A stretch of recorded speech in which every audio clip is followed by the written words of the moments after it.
Viví y morí en Egipto, la tierra más fascinante de la antigüedad.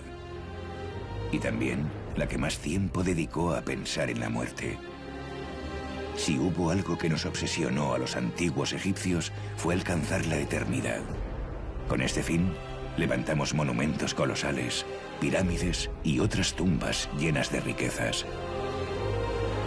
Pero si había algo imprescindible para conseguir la vida eterna, era la momificación. Con la desaparición de la civilización faraónica, muchos de nuestros secretos quedaron ocultos en templos, tumbas y bajo la arena del desierto, pero también en el interior de las momias. Y esos secretos solo podrían desvelarse muchos siglos después, con una tecnología que ningún egipcio habría sido capaz de imaginar.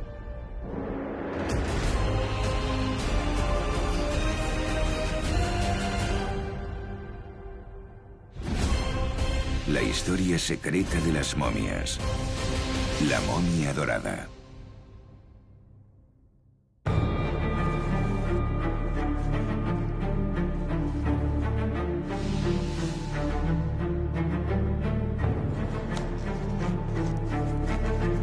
Siempre quise salvar vidas. Por eso me dediqué a la medicina.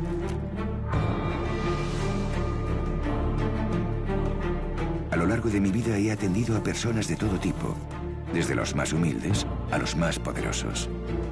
Pero nunca imaginé que me encontraría en medio de un caso tan apasionante como este.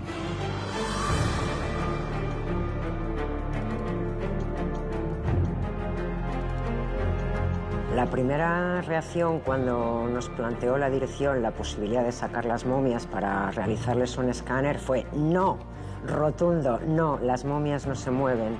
Las momias están seguras en su sitio y no se mueven salvo en condiciones excepcionales. ¿Cuáles son las razones por las que tenemos que sacar las momias? De lo que se trata es de aplicar la última tecnología que podemos al estudio de un cuerpo humano realmente, ¿no? En este caso, bueno, el estudio de un cuerpo humano que murió hace ya muchos años, hace 2 milenios. Ahora el siguiente paso, vamos a proceder a levantar la vitrina que protege la momia. La decisión ha sido muy difícil tomarla. Muy difícil porque conlleva además una enorme responsabilidad.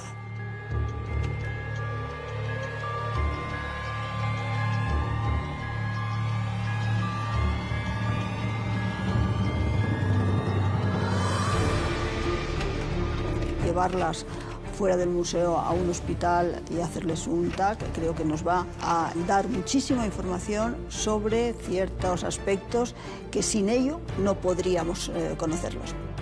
Se va a hacer una tomografía computerizada, este es el escáner, con un aparato que es lo último que hay en tecnología. Intentamos entrar en ellas sin tener, evidentemente, que desvendar ni afectar al cadáver de ninguna otra manera, ¿no? Son momias, son seres que vivieron hace más de 2000 años y verlos tumbados en la mesa del escáner, es que eso realmente es impactante. Hemos buscado una fecha en el mes de junio, que es un mes en que todavía no hace frío, pero todavía no hace mucho calor. Hemos buscado una fecha en la que las previsiones meteorológicas dijeran que no va a haber lluvias ni nada que alteren la humedad ambiente. No nos podríamos permitir hacer este traslado un día que esté lloviendo o que haya muchas nubes y la humedad relativa sea muy alta, entonces tendríamos que parar la operación. Me da mucho miedo que pueda haber un accidente que podemos tener en la manipulación. Si falla algo, no puede fallar, así de claro, no puede fallar. No nos podríamos permitir que pasase algo.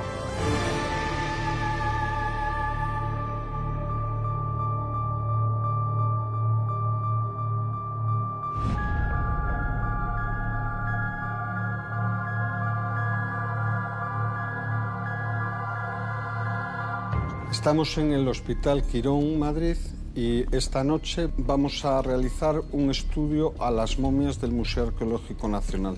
Hoy es domingo, hemos elegido este día porque es un día de poca actividad en el hospital y vamos a tener más tiempo para preparar la sala.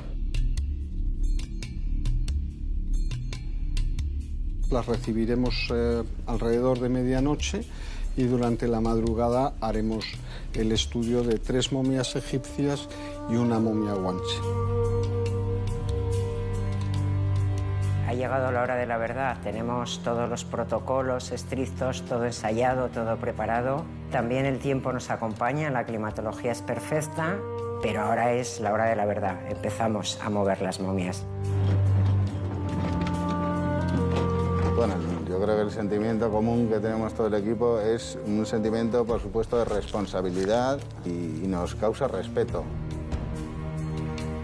Lo primero que vamos a hacer es mover la momia entre 4 o 5 personas, la vamos a levantar y vamos a intentar que esté el menos tiempo posible en el aire.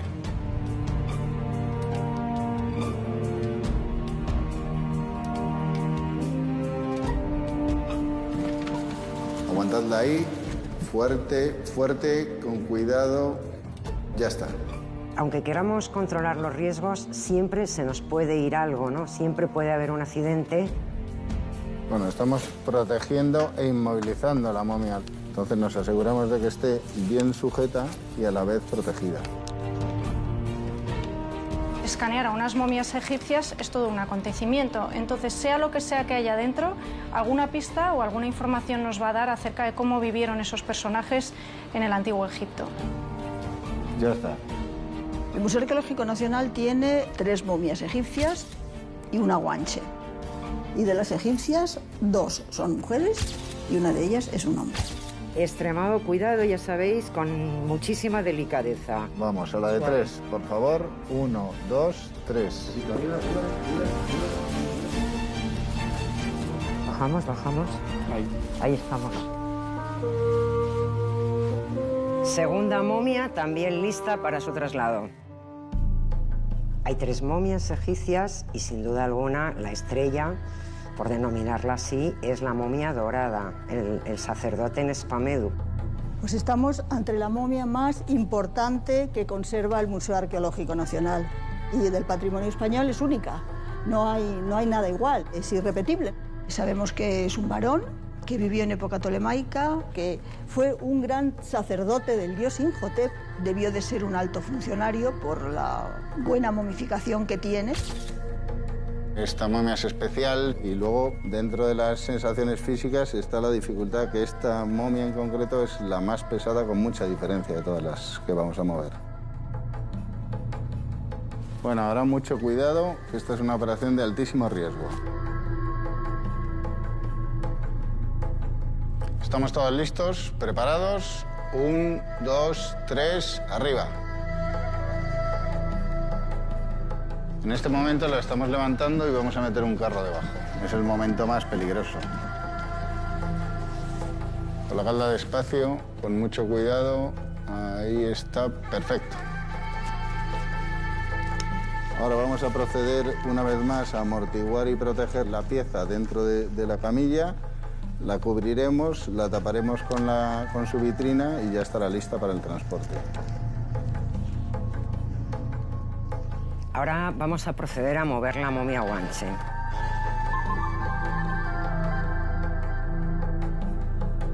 La momia guanche es un ejemplar, podríamos decir casi que único, porque hubo muchas momias guanches, sin embargo hoy día quedan pocos restos. Pensar que tienes unos restos humanos de alguien que ha vivido hace miles de años y que los tienes ahí perfectamente conservados, realmente impresiona muchísimo. Operación embalaje concluida felizmente. Muchas gracias.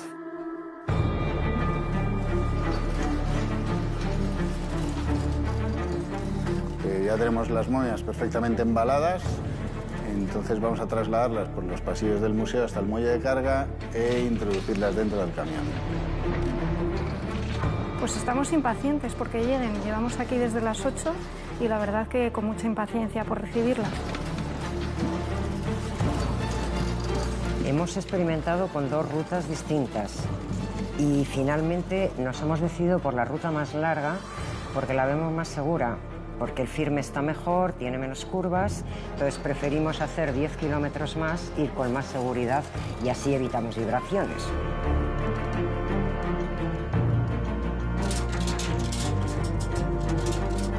Bueno, pues ya está todo listo, ya salimos hacia el hospital.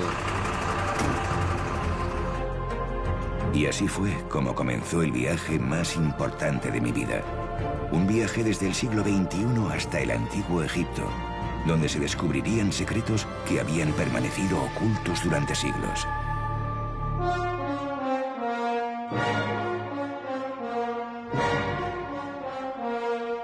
La ruta que hemos escogido, vamos a atravesar el pleno centro de Madrid. Ahora mismo estamos pasando, como podemos ver, por la Puerta de Alcalá. Enseguida va a aparecer la famosa plaza y fuente de Cibeles. Las momias van a disfrutar de una visita turística bastante interesante a Madrid. Es una ruta que hemos escogido porque a estas horas no prevemos que haya tráfico ni problemas para cruzarlo. Debemos estar tranquilos y con confianza de que llegaremos al hospital sin ninguna incidencia. Hemos analizado todos los riesgos. Riesgo cero no existe. No vamos a pensarlo, un accidente siempre puede ocurrir, pero tendríamos que tener muy mala suerte que algo ocurriese. Pues ahora mismo estamos cruzando la famosa Gran Vía madrileña. Ya no queda mucho tráfico en Madrid, hay movimiento porque la Gran Vía siempre tiene tráfico, pero efectivamente a estas horas la ruta que hemos escogido es muy tranquila. Parece que hemos salido bien de la ciudad y bueno, pues esto nos da un poco de tranquilidad, ya que son los puntos siempre donde puedes encontrar algo de dificultad.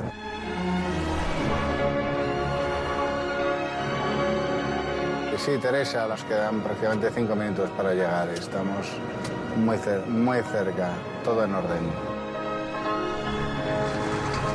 Viaje concluido, pues ya estamos llegando al hospital y nos han informado de que accedamos por la puerta de urgencias. El trayecto ha ido perfecto y ahora toca dejar las momias en manos de los médicos para que procedan a hacerlas el escáner.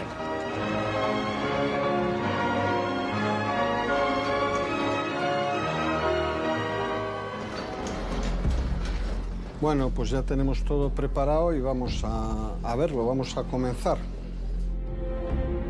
Esta es la sala de tomografía computarizada, lo que comúnmente se conoce como TAC o escáner, y aquí es donde vamos a realizar el estudio de las momias.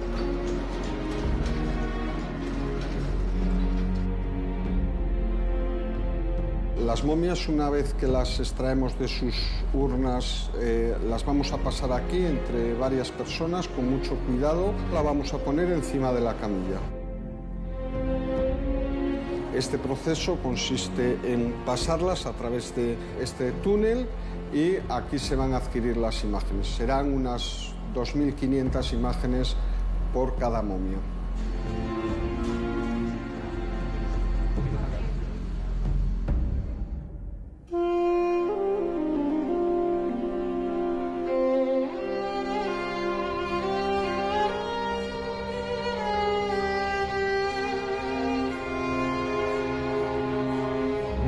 Cuando has escondido un secreto durante miles de años, nunca sabes cómo ni cuándo se descubrirá. Pero al menos esperas que las personas que lo encuentren sean las que mejor te puedan comprender. Y nadie mejor que un médico para hacerlo. Una profesión a la que tanto debo. Pues acabamos de escanear a las momias y estamos en este mismo momento viendo las imágenes en nuestras consolas. Y la verdad que es apasionante. Cuando estábamos mirando la momia de Nespamedu, al acercarnos al rostro de más de 2000 años, la verdad que nos ha impresionado mucho. Pero sobre la frente había algo, había una estructura. La verdad que ha sido un momento espectacular. Es como una estructura un poco densa y creemos que puede ser una diadema. Lo estamos intentando depurar un poco las imágenes para ver a qué puede corresponder eso.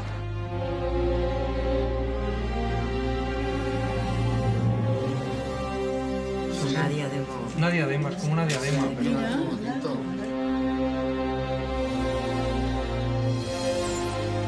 Tiene algo más en los pies, parecen unas sandalias y es lo que estamos ahora mismo mirando. Cuando he bajado a la porción inferior, tiene unas sandalias. La verdad que al principio parecían, se ve muy bien la suela, se reconoce muy bien las sandalias.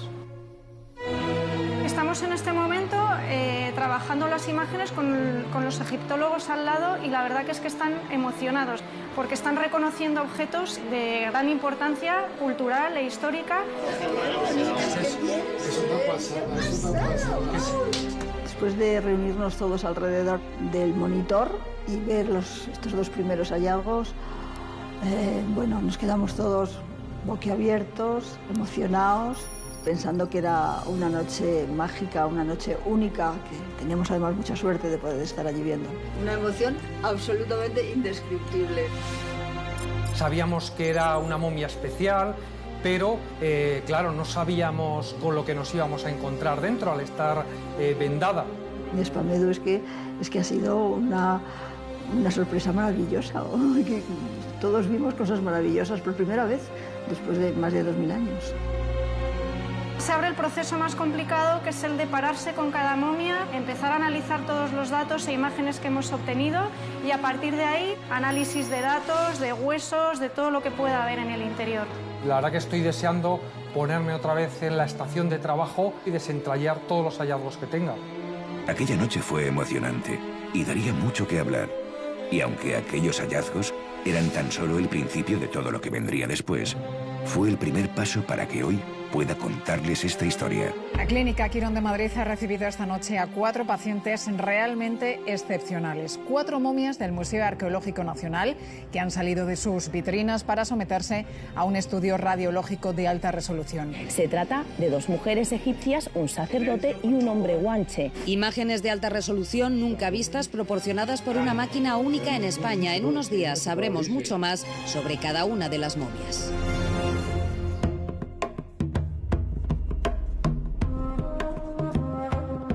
Muchos se preguntarán cómo un cuerpo puede sobrevivir al tiempo durante miles de años. La verdad es que esa pregunta nos obsesionó a los egipcios casi desde nuestro origen.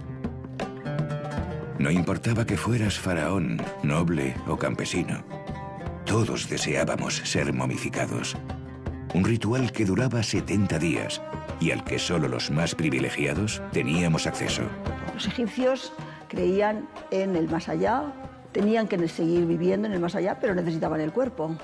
Y necesitaban que su alma, que era normalmente representada como un pájaro con cabeza humana, encontrara su soporte cuando salía y entraba de la tumba. El soporte era el cuerpo. Tras limpiar el cuerpo a conciencia, el sacerdote practicaba una incisión en el costado izquierdo a través de la que extraía los órganos. Una por una se iban sacando las vísceras del cuerpo, y tras ser embalsamadas, se depositaban en los vasos canopos. También debía extraerse el cerebro, al que no se daba ningún valor. Este es el cráneo de Nespá Medu. Vemos que se han roto todos los huesos del interior de la nariz y que hay un agujero a través del cual yo puedo introducir mi dedo hasta incluso tocar el cráneo. Y es a través de ese agujero por donde le extrajeron el cerebro. Solo se dejaba dentro del cuerpo el corazón, donde residía la inteligencia y la razón. Pero el gran secreto de la momificación egipcia estaba en el natrón, una sal que se encontraba en algunos lagos de Egipto y que cumplía una misión fundamental. El natrón era quizás lo más importante de la momificación. Los egipcios se dieron cuenta que utilizando el natrón, que es sal, el cuerpo se deshidrataba y por supuesto se conservaba como ellos querían. Cubrían el cuerpo durante unos 40 días y entonces ya una vez el cuerpo se había deshidratado, sacaban esta sal.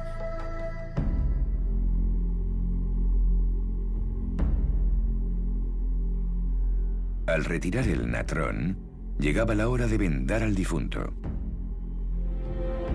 Los sacerdotes cubrían el cuerpo con cuidado, colocando a veces entre las vendas objetos ornamentales y amuletos.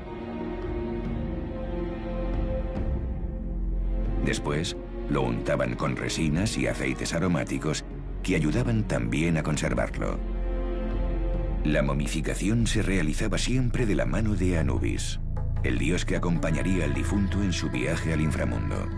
Anubis era el dios de la momificación, el dios de los muertos, que llevaba al difunto de la mano al más allá. Y por esta razón el sacerdote más importante de la momificación, en determinados momentos se ponía la máscara del dios Anubis, recitaba una serie de ritos funerarios y religiosos como si él fuera el dios Anubis. 70 días después, la momificación llegaba a su fin.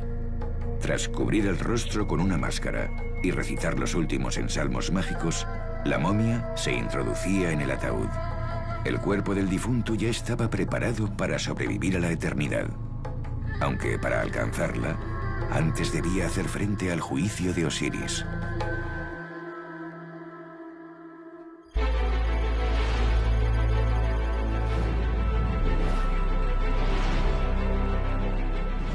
En estos últimos días hemos estudiado las diferentes técnicas de momificación de las 4 momias y hemos descubierto cosas realmente sorprendentes.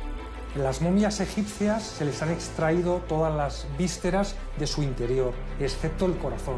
El corazón se ve perfectamente dentro de las 3 momias egipcias. Por ejemplo, en esta momia de Nespamedu se ve el corazón rodeado de las resinas que se utilizaron para las técnicas de momificación.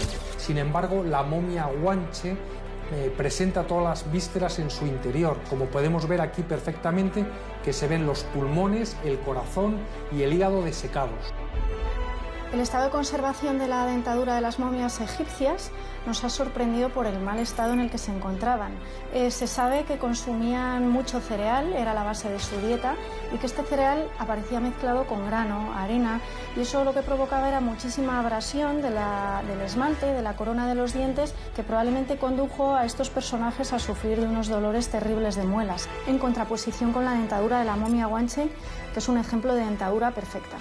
Otra de las cosas que llama mucho la atención es la diferente técnica de momificación de las 3 momias egipcias. Mientras que las 2 mujeres han sido vendadas de una manera más rápida, con un solo vendaje alrededor del cuerpo, Nespamedu tiene un vendaje mucho más meticuloso, y eso denota que Nespamedu era de una clase social mucho más alta.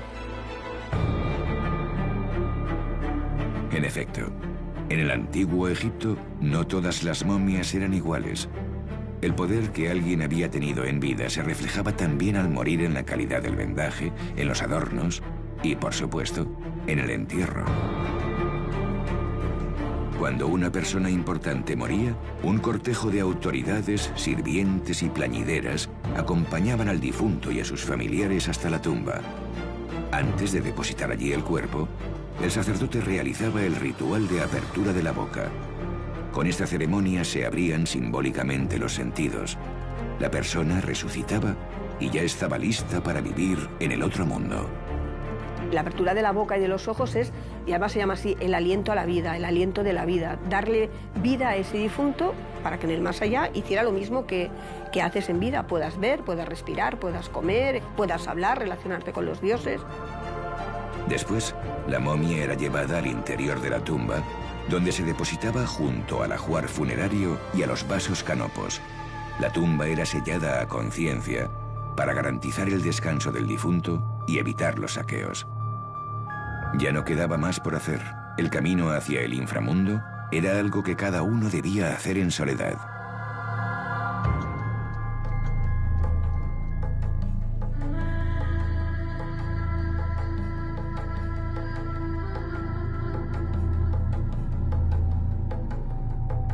La tumba de Nespamedu no se ha encontrado.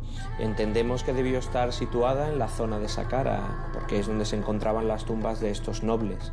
Sin embargo, estamos ahora en una que nos permite hacernos una idea del tipo de tumba que tendrían estos funcionarios o estos nobles. Nos encontramos en una de las tumbas de un alto oficial egipcio, uno de los altos nobles del Reino Medio, un visir que se enterró en este espacio funerario. Esta era una zona pública de culto y bajo ella, en un pavimento, se encontraba lo que hemos excavado, hemos limpiado, que es una galería, un pasillo descendiente que da a una cámara del sarcófago donde realmente se encontraba la momia del difunto. Nadie podía acceder a este tipo de zona, salvo el difunto. era el espacio secreto o íntimo de la momia que de algún modo servía para vincularse con el mundo del más allá. Pues estamos viendo aquí lo que sería el final del pasillo descendiente que lleva a la entrada en la cámara del sarcófago. El sarcófago se encuentra en el centro de la sala donde recibía el ataúd de madera y se depositaba la momia. En las creencias egipcias el difunto salía en forma de espíritu, en forma de ave, podía salir a través de la piedra al mundo de los vivos, ver lo que ocurría y volver a su cámara o al mundo de los muertos. Esta es una caja de canopos que está realizada en piedra. Aquí se guardaban los 4 vasos canopos. Por ser necesarios y fundamentales para la resurrección del difunto, se depositan aquí, cerca del sarcófago.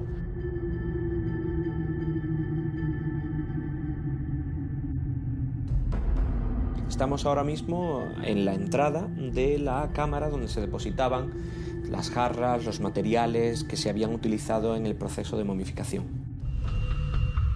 Aquí tenemos los restos del interior de una ánfora.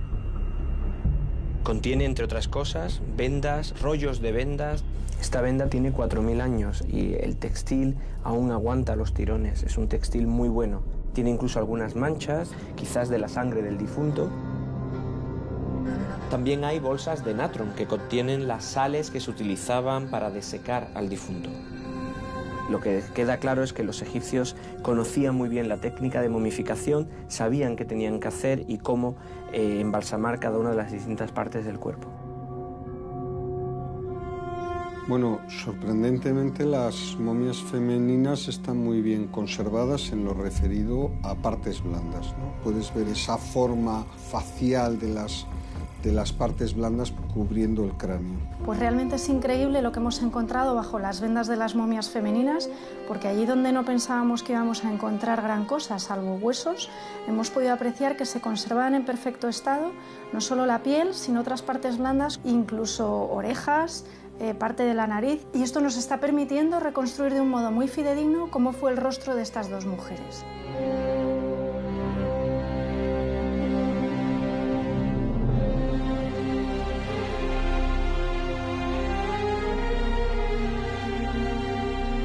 Una vez que se han reconstruido tridimensionalmente los rostros de estas 2 momias femeninas, nos hemos podido dar cuenta que una de ellas presenta unos rasgos mediterráneos que se asemejan mucho a la mujer de hoy en día, occidental, mientras que la otra de las momias presenta rasgos más propios del centro de África.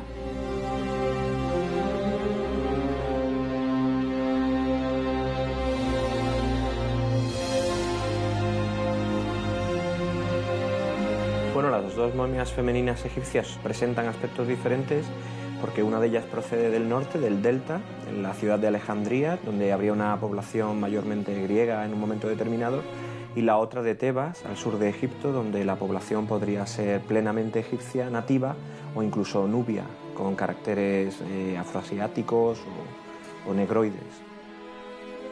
Nos ha sorprendido porque en la momia más joven nos hemos encontrado cambios artrósicos en la zona de la pelvis que sugieren que pudo estar embarazada.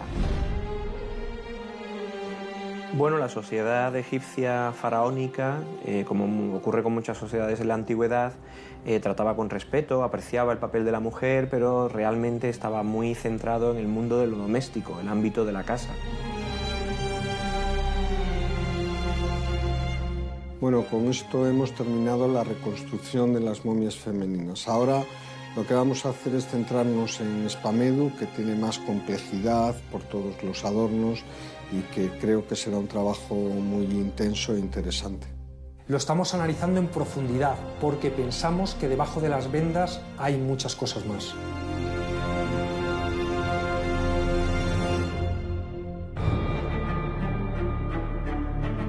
Cuando la persona ya estaba momificada y en su tumba, llegaba el momento más importante de toda su existencia, el juicio de Osiris.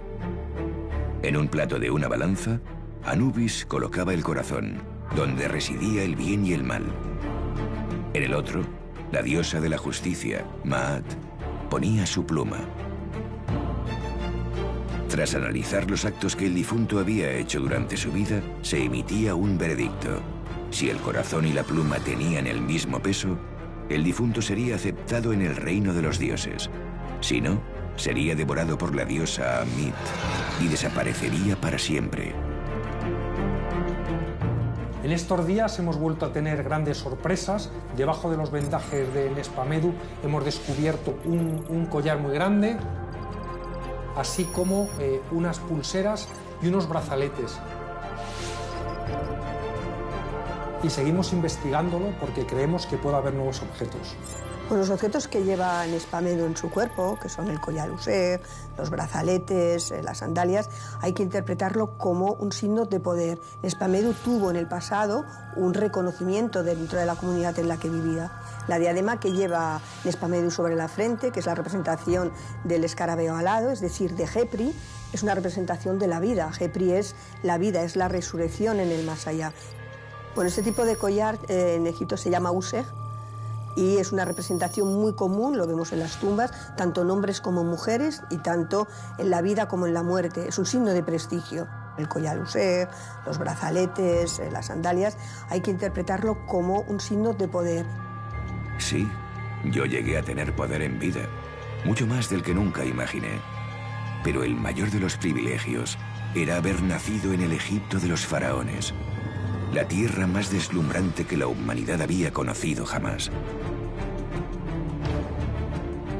Y todo se lo debíamos al Nilo. En medio de los desiertos, el Nilo crecía cada año, dejando campos cultivables cuando las aguas se retiraban. Este espectáculo de la tierra emergiendo del Nilo reproducía cómo fue el origen del mundo. Al principio, todo estaba cubierto por un inmenso océano. Cuando el agua empezó a bajar, apareció el primer trozo de tierra, la colina primordial, el origen de la vida. Por eso, nuestras primeras tumbas se cubrían con una colina de arena, símbolo de la creación que ayudaba a los muertos a revivir. Esto fue así hasta que llegó Imhotep, el mayor genio de la antigüedad. Imhotep fue el primer arquitecto conocido de la historia, además de sumo sacerdote, astrónomo, juez y un médico convertido a su muerte en dios de la medicina. Imhotep quiso acercar al faraón más al cielo e ideó el sueño de una gran pirámide escalonada. En Saqqara haría realidad esta construcción que cambiaría para siempre la historia de Egipto, la pirámide de Djeser, una superposición de 6 mastabas de piedra que alcanzaba los 60 metros de altura, alzándose en el interior de un inmenso complejo funerario. Esta pirámide fue la primera construcción en piedra caliza a gran escala, una auténtica revolución para Egipto y para toda la humanidad. ¿Qué significa esta pirámide? Desde el punto de vista religioso, Imhotep pensó directamente en construir una escalera. La pirámide es una escalera para que el faraón pudiera ascender por ella hasta el cielo. Los textos de las pirámides nos relatan que el faraón deseaba llegar al cielo, donde estaban allí todas las estrellas, fundirse con ellas, ser el primero entre las estrellas, y que subía y bajaba por la escalera. Después de que Imhotep construyera la pirámide de Djeser, comenzó una verdadera obsesión por lograr la pirámide perfecta. Hubo que esperar a la 4ª dinastía para que el faraón Keops lo consiguiera. Él ordenó levantar la obra maestra de la arquitectura egipcia, la Gran Pirámide de Giza. Una obra colosal que superaba los 146 metros de altura y que estaba totalmente forrada de piedra caliza blanca. A su lado se levantarían las pirámides de Kefren y Mykerinos, deparando el conjunto arquitectónico más sorprendente jamás visto por el hombre. Su simple visión sobrecogía. Pues estamos ante una de las 7 maravillas del mundo, la única que queda en pie. Es el monumento más perfecto que tiene una base cuadrada. ¿Qué significa la pirámide? ¿Por qué eligieron este monumento? Realmente no lo sabemos por qué, pero es en un momento en que se empiezan a desarrollar las teorías religiosas vinculadas al mundo solar. La pirámide significa esta colina primordial. El sol se posa justo en la cima y desde ahí expande sus rayos hacia abajo para proteger el cuerpo del faraón. Se hacía primero el núcleo y luego se revestían todas con caliza de tura, que es una piedra blanca, brillante, que hacía resplandecer a las pirámides. Hoy día solamente nos queda la parte superior de la pirámide de Kefren, con restos de esta caliza de tura, pero originalmente debieron estar todas así. Está perfectamente pensado, está perfectamente todo estudiado. Es que de verdad impresiona, se te ponen los pelos de punta porque es perfecta. En cuanto a orientación, en cuanto a medidas, hay veces que resulta un poco difícil tratar de entender cómo llegaron a esto. Junto a las pirámides se levantaría otra obra colosal, la Esfinge. Las esfinges son los guardianes. Todo lo que tenga que ver con un león, porque la esfinge esta tiene cuerpo de león y cabeza humana, son guardianes del cementerio. La esfinge está guardando las tumbas de los grandes faraones, al mismo tiempo que recordándonos la existencia solar y del más allá. Todos nosotros éramos conscientes de que nada de esto habría existido sin el venerado Imhotep. Su existencia marcó la historia de Egipto y muchos siglos después, también mi propia vida.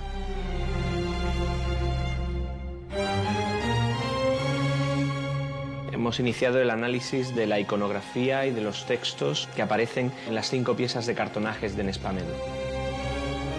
En relación a la vida de Nespamedu y dónde trabajó, a través de los jeroglíficos de las piezas podemos identificar el lugar de trabajo, sobre todo porque hacen referencia a un sitio muy importante para Nespamedu, el templo de Asclepio, el templo de Imhotep el Grande, el gran dios de la medicina en esa época, en época tolemaica, y es precisamente Nespamedu uno de esos sacerdotes del templo de Imhotep en la zona de Saqqara.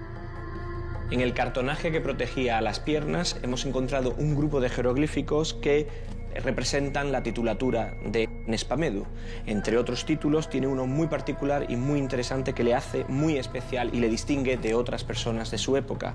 Él es lo que se llamaría sacerdote puro. El resto del título indica que pertenecía al monarca, trabajaba para el faraón. Por lo tanto, se podría entender la titulatura completa como sanador personal del monarca o médico del faraón. Imhotep ejerció de guía y de inspiración para mí. Muchos siglos después, yo intenté seguir sus pasos. Tras años de esfuerzo, aprendí a leer y a escribir, y pude conocer la historia de Egipto y de nuestros dioses. Cuando ya era un escriba, tuve acceso al saber médico y a los rituales de sanación. Gracias a estos conocimientos, me convertí en sacerdote y médico del templo de Imhotep, en el Asclepium de Saqqara. Se nota claramente que pasa a ser miembro del templo de Imhotep el Grande en Saqqara, y eso indica que debió destacar desde el punto de vista de conocimiento. Mi fama como médico traspasó los muros del Asclepium y llegó mucho más lejos de lo que nunca pude imaginar. Un día recibí la llamada de la persona más poderosa de nuestro tiempo, nuestro soberano, el faraón. El monarca no solo representaba la máxima autoridad en Egipto, sino que era una divinidad en la tierra.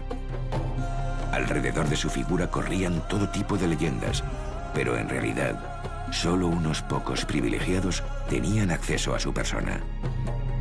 En el antiguo Egipto el faraón era considerado un dios, no se le podía tocar. Es más, los textos que se refieren a divinidades y al monarca suelen hablar de que tienen el cuerpo de oro, algunas partes de su cuerpo son de lapislázuli o de piedras preciosas. Se da por hecho que tocar al monarca es imposible, solamente unos pocos que están cualificados y preparados y tienen permiso de la divinidad pueden acercarse al mismo para tocarle, entre ellos pues algún tipo de mayordomos y médicos personales, como es el caso de Nespamedu. La primera vez que traté al faraón, me invadió la responsabilidad y el miedo. El cuerpo del monarca representaba a Egipto. Si su salud fallaba, la estabilidad del país peligraba. Un problema que afectase al monarca podía suponer el caos en el país completo. Y en concreto, además, las distintas partes del cuerpo de un faraón podían estar vinculadas con las distintas partes de un país. Por lo tanto, algo que afectase un hombro del monarca, una pierna del monarca, la vista del monarca, podía tener consecuencias de carácter cósmico o geográficas muy importantes en la mentalidad del antiguo egipcio. Mis años de estudio dieron su fruto. Gracias a los conjuros mágicos y a mi conocimiento de la medicina, me gané su confianza, hasta que acabé siendo parte de su círculo más íntimo. El nombre Nespamedu en concreto significa aquel que pertenece al cetro. Es una manera de decir aquel que está vinculado al monarca, aquel que es leal y fiel al monarca. Los faraones aspiraban a mantener su poder y sus riquezas más allá de la muerte. Cuando fallecían, se fusionaban con Osiris y se convertían en dioses. Por eso sus tumbas debían ser grandiosas. Con excepción de las pirámides, en el antiguo Egipto ningunas fueron tan impresionantes como las del Valle de los Reyes, construidas en el Reino Nuevo, junto a la ciudad de Tebas. Aunque cuando nosotros vivimos habían pasado muchos siglos de aquel tiempo de esplendor, aquella gran necrópolis seguía provocando fascinación. Bueno, ahora estamos en el Valle de los Reyes, que es la necrópolis real del Reino Nuevo, de faraones desde la dinastía 18 hasta la 20, y aquí han sido enterrados faraones como Tutankamón, Seti I, Ramsés II, Ramsés IV, faraones muy importantes. Los faraones quisieron buscar un sitio que estuviera cerca de la capital, pero un sitio que fuera algo alejado de los templos, de la civilización donde ellos vivían. Pensaron que es el lugar en donde se pone el sol y que además impedía a los saqueadores entrar con facilidad en las tumbas, era el lugar idóneo para ellos. Si nos adentramos en las tumbas y sobre todo en las más importantes, vemos la riqueza en ese momento y el poder que tenía ese faraón en ese momento.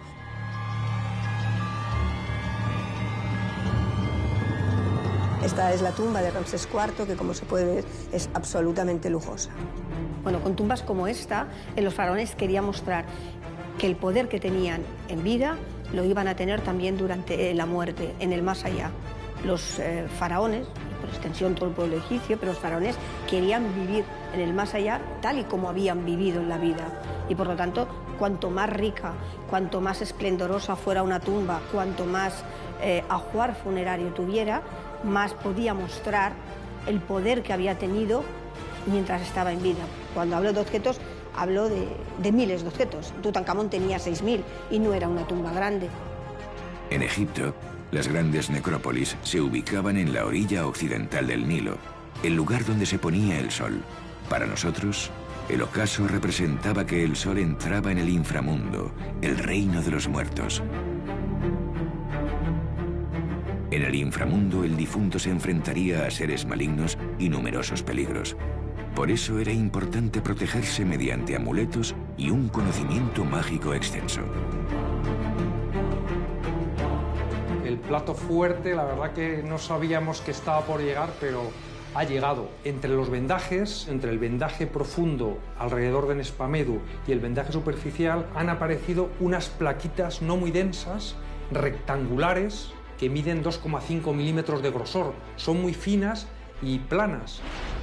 Estamos intentando aclarar las imágenes con más resolución porque es posible que podamos reconocer algunas figuras en estas placas. Al darle un volumen ya son muy reconocibles. Tiene una forma de dibujos, representan unas figuras. Hemos encontrado 15 placas y como veis están dispuestos a lo largo de todo el cuerpo de Nespamedu. Es verdad que hay algunas que son unas figuras reconocibles. Por ejemplo, en una de las placas se ve una mujer con los brazos en alto. Por ejemplo, esta tiene la cabeza como de un chacal. La verdad que es un hallazgo muy espectacular y que desde luego no esperábamos encontrarlo. El significado final de esto, lógicamente, lo tienen que dar los expertos del museo. Ahora tenemos esta imagen que realmente emociona, desconcierta e ilusiona. Se puede decir que hemos tenido una gran suerte de tener aquí esta momia y ahora vamos a tratar de investigarla un poco más a fondo y saber qué nos quiso transmitir o qué se llevó a la tumba con él en Nespamedu. Según avanzaba mi vida, yo también empecé a planear cómo sería mi viaje hacia el más allá. Deseaba que mi nombre no se olvidara, que sobre mi cuerpo pudiera leerse quién fui y a quién serví, que los dioses a los que adoré me acompañaran también en el más allá. Poco a poco, mi salud se iba deteriorando. No había tiempo que perder.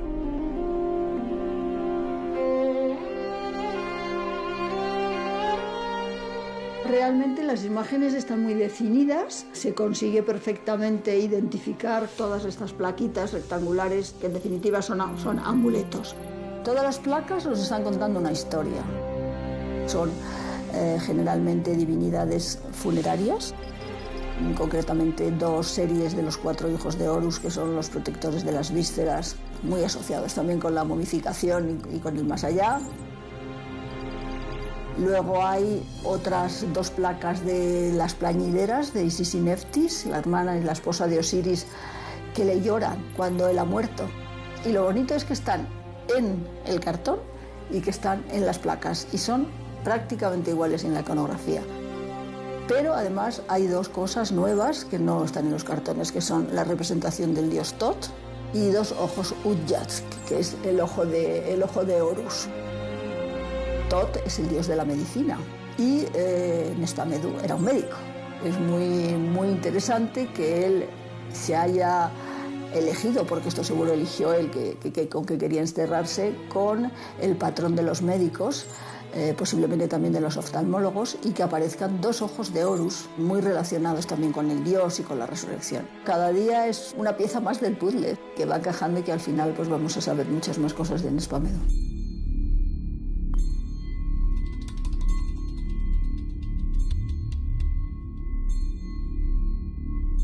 Se va a hacer un segundo TAC porque necesitamos comprobar de cuál es el material constitutivo de las piezas que hay en el interior de Nespamedú.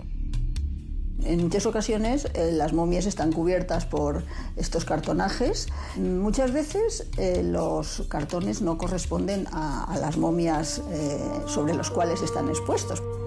Vinieron juntos, pero es frecuente que a veces vengan con cartonajes pertenecientes a otra momia. Siempre ha habido mucha confusión en los saqueos, los movimientos. ¿Qué vamos a hacer? Pues vamos a llevar los cartones a Quirón, vamos a pasarlas por el escáner y vamos a intentar ver si el material es el mismo que el de las placas. Si el material de las placas y el material de los cartonajes es el mismo, estará claro que la momia es Nespamedú. Ojalá sean cartones, pero estamos intentando ahora mismo confirmar de qué se trata.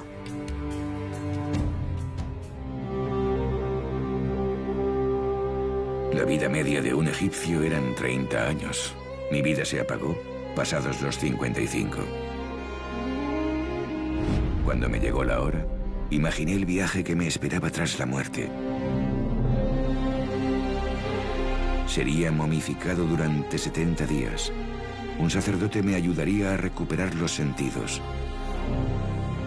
Superaría el juicio de Osiris y llegaría al valle de Yaru, donde disfrutaría de la existencia eterna.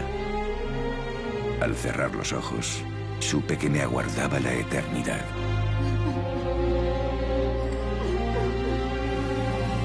Pero las cosas no siempre salen como has imaginado.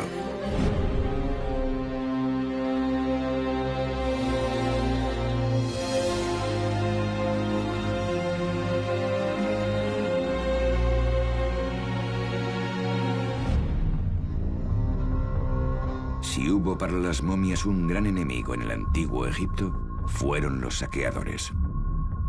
En la mayoría de tumbas desaparecieron las riquezas, el ajuar funerario e incluso los cuerpos embalsamados. Estaban interesados en los ricos ajuares funerarios. Destrozaban las momias precisamente para sacar amuletos, joyas, todo lo que pudiesen llevar en el interior de las vendas. Tras la caída de nuestra civilización, las cosas no iban a ser mucho mejores. Las momias serían usadas para los objetivos más dispares, desde polvo de momia, con supuestas propiedades mágicas y medicinales, hasta combustible para trenes. En el siglo XIX, muchas serían desvendadas en esperpénticas fiestas privadas de la alta sociedad. Casi puedo considerarme un afortunado. Nosotros no sabemos, y creo que no sabremos nunca, dónde fue enterrado Nespamedú. Muy posiblemente en Saqqara o alrededor de Saqqara, pero por hoy no lo sabemos. En 1925 el señor Ignacio Bauer, que era un empresario pues muy conocido, era un marchante, va al Museo del Cairo y compra la momia de Nespamedú con los 5 cartonajes. Porque en el Museo del Cairo había una tienda donde se podía comprar de forma legal antigüedades, ¿no? Y lo embarca a Barcelona. cuando llega al puerto de Barcelona. Bueno, lo primero que hay es un problema burocrático de pagar las tasas, y el cuerpo de Nespamedu pues está alrededor de 4 meses. Cuando se paga y se acaba el problema de las tasas, se paga, pues bueno, va al Museo Arqueológico Nacional, llega al museo hacia septiembre de 1925, pero llama la atención que en los archivos antiguos que tenemos del museo pone que llega al museo una dama con 5 cartonajes. Bueno, realmente durante mucho tiempo constaba como una dama, pero cuando se hicieron las primeras pruebas radiológicas en el año 1978 se descubrió que era un hombre. Tras pasar por numerosas manos, llegué a un lugar donde empecé a ser admirado y visitado. Allí, al cabo del tiempo, se volvió a mencionar en alto mi nombre, Nespamedu, el egipcio de la momia dorada, hasta que un día la nueva medicina se interesó por mí. Colegas de otro tiempo iban a ayudarme a conseguir lo que siempre soñé. Tenemos los resultados del escáner y la verdad que hay muy buenas noticias. Las placas son del mismo material que los cartonajes, tienen la misma densidad, el mismo grosor, por lo que tenemos claro al 100% que los cartonajes pertenecen a Nespamedu y que por lo tanto la momia es Nespamedu. ¡Hala! Mira bien, mira las plañideras. Bueno, pues son momentos muy críticos y muy importantes en la vida de los investigadores. Estamos pues muy contentos, yo la primera, claro, encantada. Es una sensación un poco curiosa estar con una persona que vivió hace tantos años y que además compartía profesión, sabiendo que ellos fueron los primeros médicos prácticamente que tiene la humanidad, ¿no? Y que tenían sus escuelas de médicos, formaban y que hacían cosas importantes.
Hace un año les contábamos que 4 momias del Museo Arqueológico Nacional se estaban sometiendo a un TAC para conocer más sobre ellas. Hoy hemos conocido los resultados de ese estudio radiológico, punto de partida de un documental producido por Televisión Española.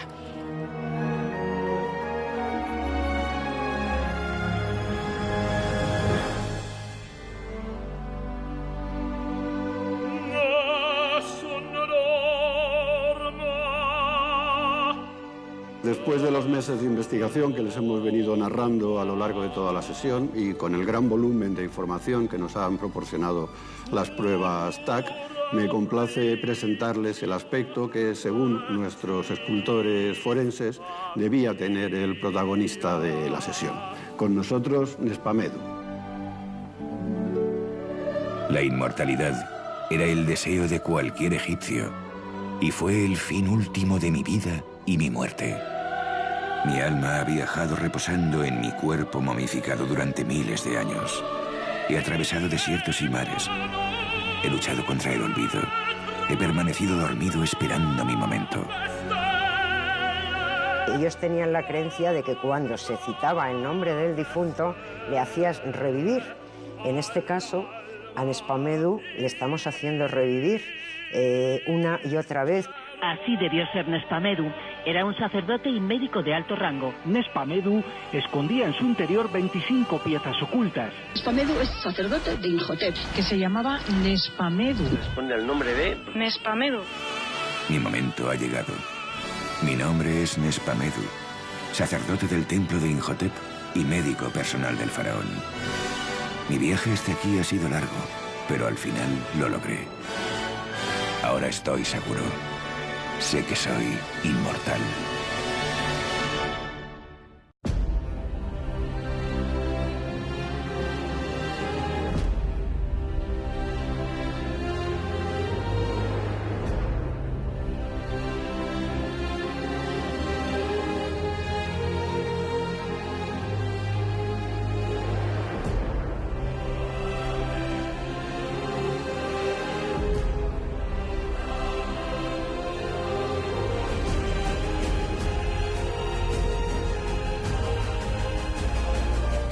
Una vez descubiertos los misterios que entrañaba Nespamedu, ha llegado el momento de concentrarnos en el estudio de la momia guanche.